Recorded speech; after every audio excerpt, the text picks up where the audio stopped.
L'extrême, c'est notre silo axé prise d'effet au sein de la gamme Head. C'est une raquette historique, hein. On a ce silo qui existe depuis vraiment très longtemps, mais on avait renouvelé tout ce silo et tout le moule et toute la jouabilité de la raquette sur la version qui est actuellement en magasin. Pour la rendre encore plus adaptée aux jeux modernes et aux joueurs actuels. Et donc après on a plusieurs versions qu'on pourra peut-être détailler, mais avec des poids différents, des tailles de tamis différentes en fonction du type de joueur, de l'âge du joueur et de la typologie de jeu du joueur. Mais en tout cas c'est très axé prise d'effet, puissance et prise d'effet. Donc le joueur qui veut vraiment gratter la balle chez nous va s'orienter vers l'extrême. Il y a plein de petites technologies au sein de cette raquette qui font qu'on va accentuer la prise d'effet lors de la frappe. Oui, c'est une raquette qui a un vrai renouveau d'ailleurs.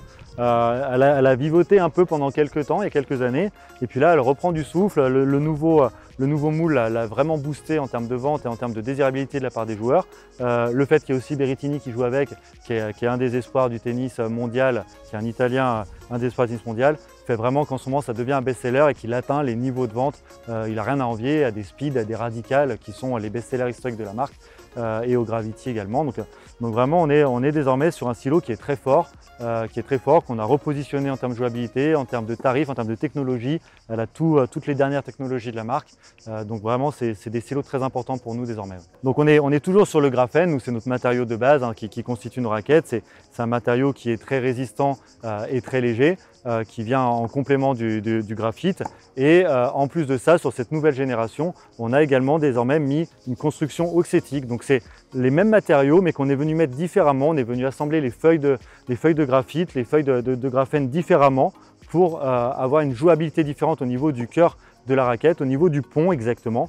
Et en fait ça va réagir vraiment, ça va donner beaucoup plus d'informations dans la main du joueur beaucoup plus rapidement. Le joueur va avoir plus de confiance à chaque frappe puisqu'il va avoir des retours d'informations beaucoup plus précis grâce à cette construction auxétique qui est désormais dans les silos extrêmes, les silos speed et les prochains silos qui vont arriver.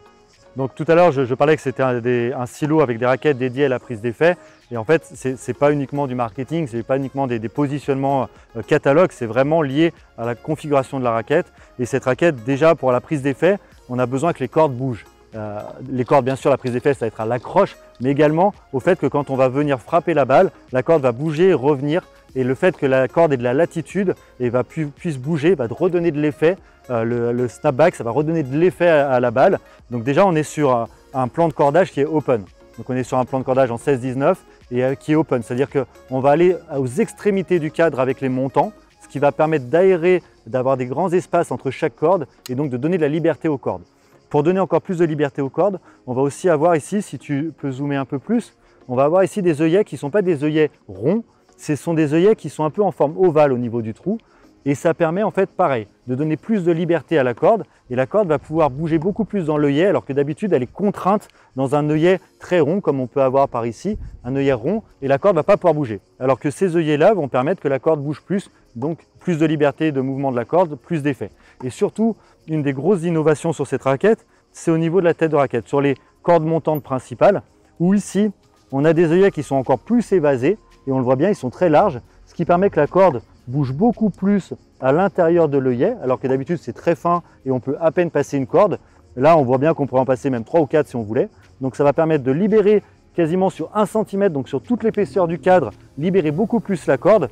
Et surtout, si on regarde ici, les œillets ne sont pas, d'habitude c'est tout solidaire en une seule pièce. Et là, on voit que les œillets, ici, sont libres. Et du coup, bon là c'est dur de le faire avec le doigt, hein, mais du coup ils vont venir glisser dans la gorge du jonc et ça va venir encore plus donner de liberté puisque la corde va bouger, mais l'œillet aussi va bouger au sein de la glissière, et donc on va avoir beaucoup plus. En fait, on a une raquette, tu vois par exemple là j'ai la MPL, on est sur une raquette qui va être quand même assez fine au niveau du cœur de la raquette. Donc c'est là tu parlais un peu de souplesse, donc on va sentir un peu plus de souplesse du cadre, ce qui va donner un peu plus de contrôle puisque la balle va rester un peu plus longtemps. Là on a un mur, quand la balle rebondit contre un mur elle repart très vite mais on ne la contrôle pas trop.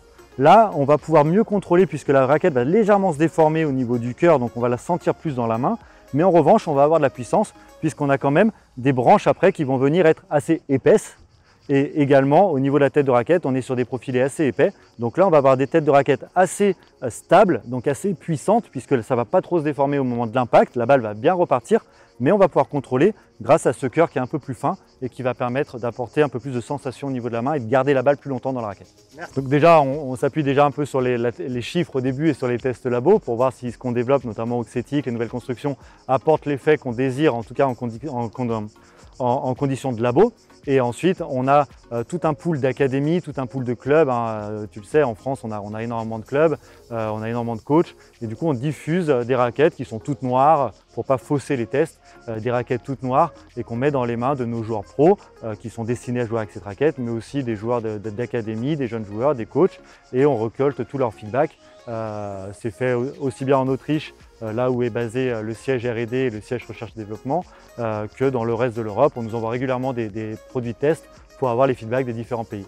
Mais les spécialistes nous leur permettant d'avoir les raquettes en amont des lancements commerciaux. Cette raquette va être lancée début septembre. Les spécialistes pourront l'avoir. Alors en ce moment, les productions, c'est un peu aléatoire, mais en général, c'est entre 6 à 8 semaines avant le lancement commercial pour pouvoir les faire tester à leurs joueurs fidèles, à leurs clients fidèles, à leurs joueurs de club en contrat. Donc voilà, donc les spécialistes, on leur donne en avant-première les produits pour qu'ils puissent les faire tester avant le lancement commercial.